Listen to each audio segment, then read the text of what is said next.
राधे कृष्णा। नमस्कार। My tasty food blog में आप सबका स्वागत है। कैसे हैं आप लोग? आशा करती हूँ आप सब ठीक होंगे, मज़े में होंगे। मैं भी ठीक हूँ। आज मैं बना रही हूँ भरवा बैंगन। भरवा बैंगन के लिए 500 ग्राम छोटे वाले बैंगन मैंने लेकर धो लिए हैं। अब उनको बीच में से चीरा लगाकर काट रही हूँ। और अलग अलग नहीं काटना है, पीछे से उनको जुड़े रहने देना है और आगे से 4 भागों में काट देना है। अब इन आधा किलो बैंगन के लिए मैंने मीडियम साइज़ के 4 प्याज धोकर छीलकर और काट कर चॉपर में डालकर चॉप कर लिए हैं। और इसी तरह से 4 टमाटर धोकर काट कर चॉपर में चॉप कर लिए हैं। अब इनको चॉप करने के बाद अब मैं गैस पर एक कढ़ाई रखती हूँ और कढ़ाई रखने के बाद इसमें मैं गैस जलाऊँगी।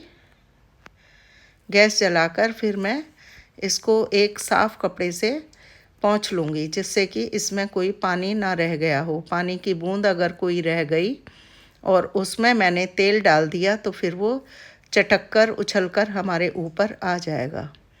इसलिए उसको पहले कपड़े से पोंछ लेना चाहिए या कढ़ाई को गर्म होने देना चाहिए, जिससे कि जो कोई बूंद उसमें हो पानी की तो वो सूख जाए।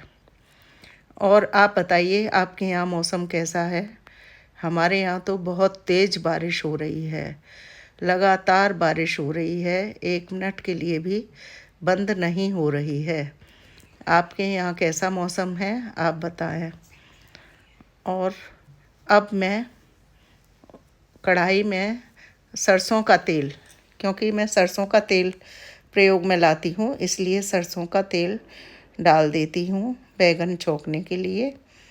और इसमें तेल थोड़ा सा, सूखी सब्जी में थोड़ा तेल अधिक पड़ता है, जिससे कि सब्जी अच्छी तरह पक जाए, क्योंकि इसमें पानी का इस्तेमाल हम नहीं करते हैं बिल्कुल भी। अब मैंने तेल डाल दिया। अब मैं इसमें डालूँगी जीरा, हींग और उन दोनों को तड़कने दूँगी। और बताइए आप लोगों को कैसी रेसिपी पसंद आती हैं? आप मुझे बताइए कौन सी रेसिपी आप देखना चाहते हैं इसके बाद, तो कमेंट करके बताइएगा, जिससे कि मैं उसी को ब्लॉग में डाल सकूं। अब मैंने जीरा और हींग यहाँ डाल दिया है। और अब मैं जो ये तेल में तड़कने लग जाएगी जब जीरा और हींग, तब मैं इसमें जो चॉप करके मैंने प्याज रखी हुई है उस प्याज को मैं इसमें डाल दूँगी और थोड़ी देर के लिए इसे भूनेंगे, जब तक कि ये प्याज ट्रांसपेरेंट ना हो जाए। 4 प्याज ली थी मैंने मीडियम साइज़ की। अब मैं इसमें डाल देती हूँ। वैसे तो ये भरवा बैंगन सभी बना लेते हैं, मैं भी पहले बनाया है। मैंने सिर्फ मसाला भर के बनाया हुआ है, लेकिन अब की बार मैं प्याज टमाटर के साथ बना रही हूँ, जिससे कि इसका टेस्ट और अच्छा आता है। अब इसको हम चलाकर भून लेंगे और इसको स्लो गैस पर ही हम भूनेंगे, जिससे कि ये तेज़ गैस पर अगर भूनेंगे तो ये जल जाएगी और आधी कच्ची रह जाएगी, आधी जल जाएगी। इसलिए हम धीमी गैस पर ही, स्लो गैस पर इसको भूनेंगे। अब हम बैंगन में भरने के लिए मसाला तैयार कर लेते हैं। इसमें डाली है मैंने हल्दी, एक और हाफ चम्मच, 1.5 चम्मच हल्दी और 1 चम्मच लाल पिसी हुई लाल मिर्च, ये तीखी लाल मिर्च है। और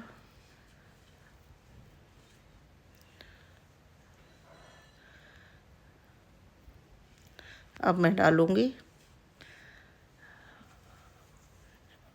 कि पिसी हुई दरदरी सी सौंफ, ये भी 1 और आधी चम्मच, 1.5 चम्मच सौंफ पिसी हुई डाली है। और अब मैं डालूँगी भुना हुआ धनिया पाउडर। बीच बीच में हम अपनी प्याज को भी चलाते रहेंगे जिससे कि वो जल ना जाए। भुना हुआ धनिया पाउडर 1.5 चम्मच। और अब डालेंगे हम भुना हुआ जीरा पाउडर 1 चम्मच।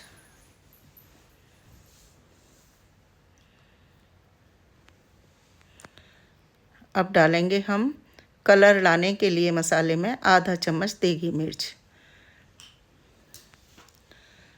और अभी हमें डालना है इसमें पिसी हुई खटाई या अमचूर, जो भी आप बोलते हो। खट्टे भरवा सब्जी में खटाई का अत्यंत महत्वपूर्ण काम होता है टेस्ट लाने के लिए, इसलिए हम इसमें डालेंगे अब अमचूर। अमचूर डाला है मैंने 1 चम्मच।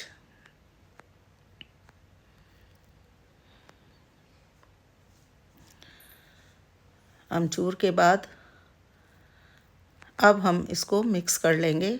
इधर प्याज को भी देखेंगे पहले कि कहीं प्याज जल तो नहीं गई है, और चला देंगे उसको, जिससे कि वो, अब लग रहा है देखने में कि प्याज हमारी ट्रांसपेरेंट हो गई है। अब हम इसमें जो हमने 4 टमाटर चॉप करके रखे हुए थे, हम टमाटर और उसमें 4 हरी मिर्च चॉप करके रखी हुई थी, दोनों चीज़ें, वो हम इसमें अब डाल देंगे। ये देखिए, अब मैंने वो टमाटर और हरी मिर्च जो चॉप किए हुए थे वो डाल दिए हैं। अब हम इसको चलाएंगे।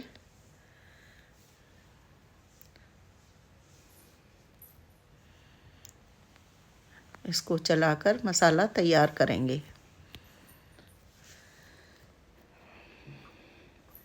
अब इसमें हम टमाटर को गलाने के लिए स्वाद के अनुसार नमक डाल देंगे। जितना भी आपका टेस्ट हो, कम ज़्यादा, वो आप इसमें डाल देंगे, जिससे कि टमाटर जल्दी, प्याज और टमाटर दोनों जल्दी गल जाएगा और हमारा मसाला जल्दी तैयार हो जाएगा। वैसे तो ये भरमा बैगन की सब्ज़ी सभी बनाते हैं, अक्सर सभी लोग बनाते हैं, लेकिन मेरे प्रयास से अगर किसी एक को भी फ़ायदा हो जाता है, एक भी बच्चे को फ़ायदा हो जाता है, या मेरे भाई बहन को फ़ायदा हो जाता है, तो मैं अपने को सफल समझूंगी। अब मैंने बैगन में भरने के लिए जो कटोरी में मसाला निकाला था, उसको मैं मिक्स कर लेती हूँ, जिससे कि सारा मसाला सब जगह मिल जाए। ऐसा ना हो कहीं कम कहीं ज़्यादा हो। अब मैं बैगन में जो चीरा लगा के रखा था, उसको दोनों साइड से खोल खोल के उसमें मसाला भर के तैयार कर लूँगी, जब तक हमारा मसाला भुन रहा है।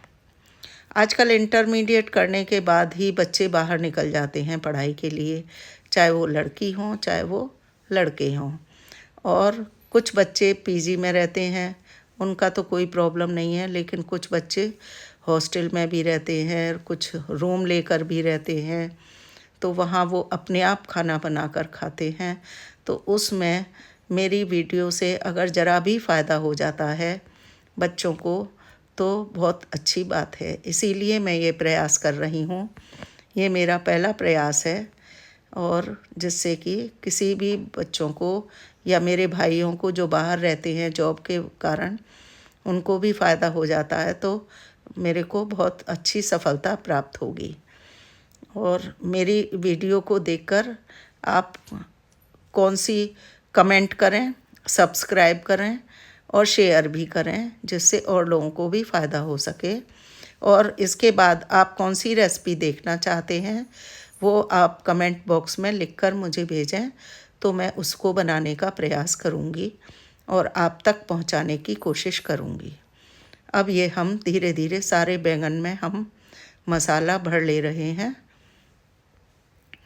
समय मसाला भर लेंगे, उतनी देर में हमारा उधर मसाला भुन रहा है, उसको भी बीच बीच में हम चलाते जा रहे हैं।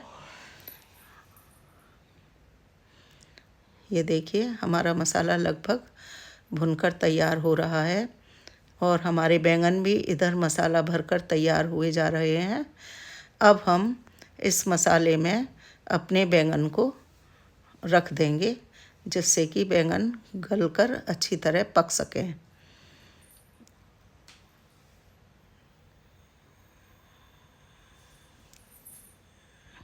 ये देखिए, इस तरह से हम प्याज टमाटर के मसाले में अपने बैंगन को रख देते हैं और बिल्कुल स्लो गैस पर, छोटी गैस पर और स्लो गैस पर हम रख देंगे, जिससे कि धीमी धीमी आग लगे और ये अपनी भाप में ही ये सारे टमाटर गल जाएं। बीच बीच में हम इनको चलाते भी रहेंगे। हमारे यहाँ लगातार इतनी बारिश हो रही है, जिसके कारण जो धनिया पत्ती आ रही है वो सब खराब आ रही है। किसी में कीड़ा लगा हुआ है, कोई गली हुई है, बाज़ार से लाते लाते घर तक ही बेकार हो जाती है। तो इसलिए मैं होते हुए भी इसमें नहीं डाल रही हूँ। अब मैंने थोड़ा सा नमक ऊपर से डाल दिया है, जिससे कि वो बैंगन गल जाएं और हम ढककर धीमी आग पर पका लेते हैं। इतनी देर में हमने आटा गूंद कर तैयार कर लिया है। जैसा रोटी पराठे का आटा गूंदा जाता है वही तैयार किया है। और बीच बीच में हम अपनी सब्जी को भी चलाते जा रहे हैं, जिससे कि ये ना हो कोई बैंगन कच्चा रह जाए और कोई बैंगन पूरी तरह से गल जाए। इसलिए उनको अलटते पलटते रहेंगे, लगातार थोड़ी थोड़ी देर बाद पलटते रहेंगे। अब सब्जी हमारी बनकर हो गई है तैयार, बैंगन अच्छी तरह गल गया है। अब हम पराठा बना रहे हैं। पराठा रोटी बेलकर उसमें पहले घी लगाया, फिर थोड़ा सा आटा छिड़क दिया है, जिससे कि दोनों परतें अलग अलग रहें। आटा नहीं छिड़केंगे तो वो परतें आपस में चिपक जाएंगी। तिकोना पराठा मेरे बच्चों को बहुत पसंद है, इसलिए मैं तिकोना पराठा ही बना रही हूँ। वैसे सब जानते हैं तिकोना पराठा बनाना, लेकिन मैं भी प्रयास कर रही हूँ कि कुछ और जो नहीं जानते हैं उनको कुछ सिखा सकूं। ये पराठा हमने बेल लिया है, तिकोना पराठा। अब इसको हम, जो हमने तवा पहले ही रख दिया था गैस जलाकर, उस पर डाल देंगे और धीमी धीमी आग पर ही सेकने देंगे। तेज़ आग पर सेकने से पराठा जल जाता है और अंदर से कच्चा रह जाता है। इसलिए धीमी धीमी आग पर ही, सिम गैस पर ही हम पराठा बनाएंगे। लीजिए, अब मैं दूसरा पराठा बना रही हूँ। एक पराठा तब तक सिक रहा है, उसे हम पलट देंगे।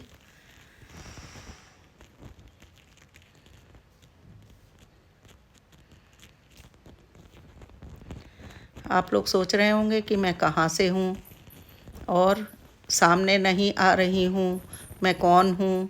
तो ये सब मैं प्रयास कर रही हूँ। जब मेरे सब्सक्राइबर ज़्यादा हो जाएंगे, आप मुझे आगे बढ़ाएंगे, तब मैं आगे जाके आपको अपनी किचन का होम टूर दूंगी और आपसे कुछ बातें भी करूंगी। इसलिए आप जल्दी जल्दी मेरे को सब्सक्राइब करें और कमेंट करें और शेयर भी करें, जिससे कि मैं आगे बढ़ सकूं, मेरा चैनल मोनेटाइज हो सके। अभी तो मेरा छोटा सा ही प्रयास है और आपके ऊपर निर्भर करता है कि आप उसे कहाँ तक ले जाते हैं या नीचे गिरा देते हैं। ये सब सिर्फ आप ही लोगों के ऊपर है, डिपेंड है। कोशिश कर रही हूँ, कोशिश करना मेरा काम है। आप बताइए, जिसको भी जो रेसिपी चाहिए वो मुझे बताइए। ये अब मैं पराठे के ऊपर घी लगा देती हूँ और दूसरी पलट कर दूसरी तरफ भी घी लगा देंगे और दोनों तरफ से अलट पलट कर सेक लेंगे उसको। गैस हमारी धीमी ही बनी हुई है, हमने बिल्कुल तेज़ नहीं की है। सब्जी में भी तेज़ नहीं की थी क्योंकि भरवा सब्जी थी, और अब पराठे में भी तेज़ नहीं की है। स्लो गैस पर ही मैं सारा काम कर रही हूँ। एक पराठा मेरा बन गया है। अब आप दूसरा पराठा मैं डाल रही हूँ उस पर, तवे पर। अब दूसरा पराठा सिक रहा है, उसको भी हम पलट देंगे। एक तरफ से थोड़ा थोड़ा सिक जाएगा तभी हम उसको पलट देंगे। और नेक्स्ट पराठा के लिए हम रोटी बनाएंगे, फिर उस पर घी लगाएंगे।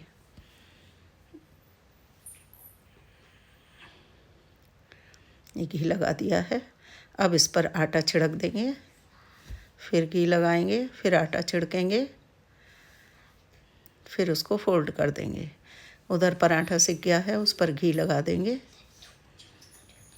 पलटकर।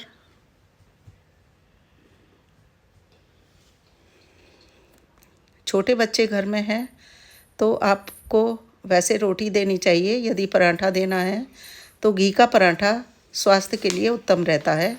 मैं पराठे घी में ही बना रही हूँ, और वैसे आप जिसमें चाहे बना सकते हैं, लेकिन कोशिश कीजिए कि रिफाइंड बच्चों को कम से कम दें। अगर घी नहीं है तो सरसों का तेल यूज़ कर सकते हैं। सरसों का तेल स्वास्थ्य के लिए अच्छा रहता है।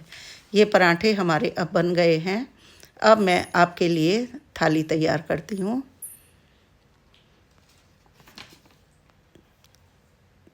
अब मैं सब्जी लगा दूँगी।